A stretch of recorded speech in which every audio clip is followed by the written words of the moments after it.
Once upon a time there lived a very wise man. He was the mayor of a local village. Everyone respected him and his views and opinions were well regarded.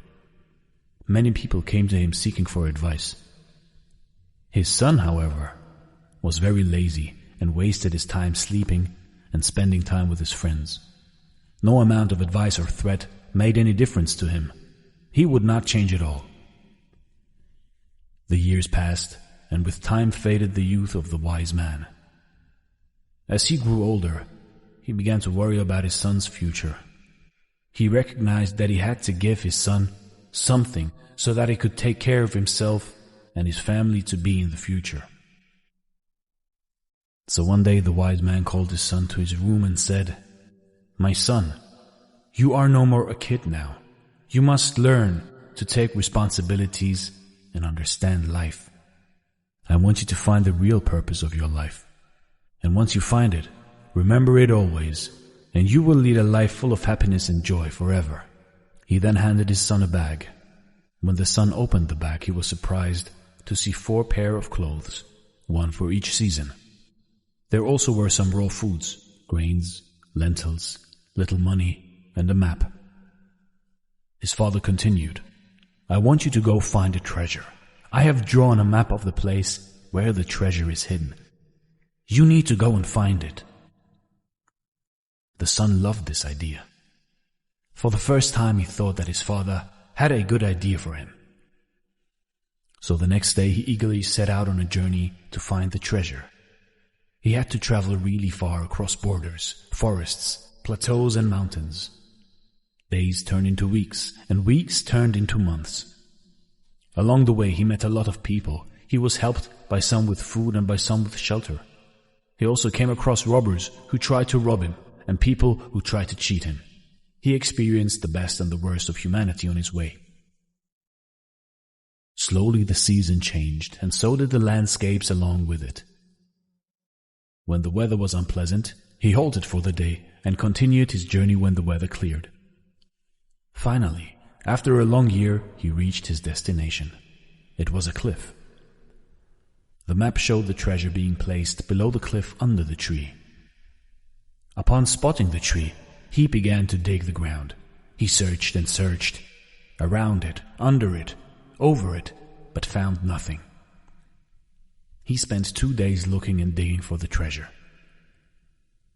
By the 3rd day, he was so exhausted that he decided to leave. Disappointed over his father's lie, he headed back to his home. On his way back, he experienced the same changing landscapes and seasons. This time, however, he halted to enjoy the blooming flowers in spring and the dancing birds in monsoon. He stayed in places only to watch the sunset in paradise or to enjoy pleasant summer evenings. Since the supplies he carried were over by then, he learned to hunt and make arrangements for his meals. He also learned how to sew his clothes and shelter himself. He was now able to determine the hour of the day by the position of the sun and plan his journey accordingly. He also learned how to protect himself from wild animals.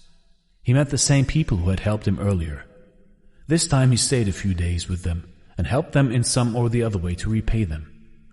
He realized how nice they were to an ordinary passerby who had nothing to offer to them in return. When he reached home, he realized it had been 2 years since he left the place. He walked straight into his father's room. "Father," he said. The father immediately jumped to his feet and hugged his son. "So how was your journey, my son? Did you find the treasure?" he asked. "The journey was fascinating, father, but forgive me, for I wasn't able to find the treasure. Maybe somebody took it before I reached." He surprised himself by what he just said. He wasn't angry at his father. Instead, he was asking for forgiveness. "There wasn't any treasure in the first place, my son," the father answered, smiling. "But why did you send me to find it then?" the son asked.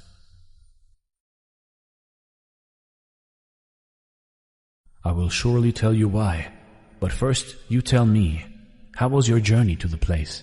Did you enjoy it?" Of course not, Father. I had no time. I was worried someone else would find the treasure before I did. I was in a hurry to reach the cliff. But I did enjoy the journey on my way back home. I made many friends and witnessed miracles every day. I learned so many different skills and the art of survival. There was so much I learned that it made me forget the pain of not finding the treasure. Exactly, my son. I want you to lead your life with a goal.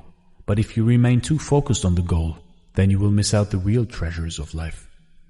The truth is, life has no goal at all, other than to just experience it and grow with every single day. The purpose of life is to live it, to taste experience to the utmost, to reach out eagerly and without fear for newer and richer experience. I'm the breadwinner. You're supposed to be the breadwinner. So we think that's the most important job we have as men. I've got to work and take care of business so that I bring home the bacon. And if I can feed my family, then I've been a good dad. And that is not the most important thing our kids need. I found that out from my son. I was actually getting an award, a fatherhood award.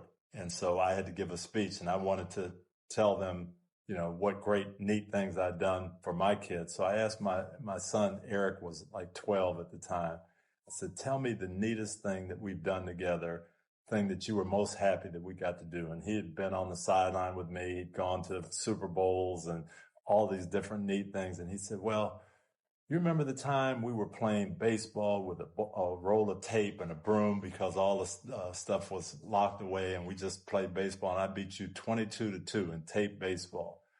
I said, of all the things we've done, that's the thing you remember? Why is that? He said, well, that was just special, me and you together.